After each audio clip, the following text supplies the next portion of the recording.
त्यावेळेला ज्यांनी तुम्हाला इन्व्हाइट केलंय त्यांचा माझा चेहरा आठवेल. आम्ही आमचंच पाणी प्या म्हणणार नाही, जे चांगलं आहे हेल्थ पिणं गरजेचं आहे. आता प्लस मार्किंग काय होतं, सेल्स डॅमेज होतात, आजार बरे होणार नाही, निरोगी राहणार आहे. मायनस मार्किंग डेट झाले सेल्स नवीन तयार होणार, आजार बरे होणार पण निरोगी राहणार आहे. मग मायनस वारपी आपल्या पाण्यानेच घ्यायला पाहिजे अशी काही कंडिशन आहे. मार्केटमध्ये तुम्ही कसं घेऊ शकता, 100 मायनस वारपी तुमच्या शरीरामध्ये आणायचं असेल तर दररोजच्या दररोज ग्रीन टी प्यायला पाहिजे, संत्री खायला पाहिजे. शक्य आहे का? 1000 लिटरचं तेल जेवणासाठी वापरला पाहिजे. पॉसिबल आहे?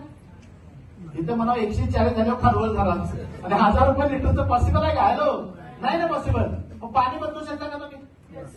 हॅलो, पाणी बदलू शकतो ना? तर 1 ग्लास केकन वॉटरचं पिला आपण, 1 ग्लास तर 16 कप ग्रीन टी पिल्यानंतर जी एनर्जी मिळणार आहे ते एका ग्लासमध्ये मिळणार आहे. 3 लिटर आपण केकन वॉटर पिला तर त्याची बरोबरी करण्यासाठी मार्केटची 750 केळी घ्यावी लागतील, 553 ऍपल खावे लागतील. मग 553 ऍपल खायला चाललं का 3 लिटर पाणी पिल्याचं चाललं? एकदा जोरदार काय होत्या केकन वॉटर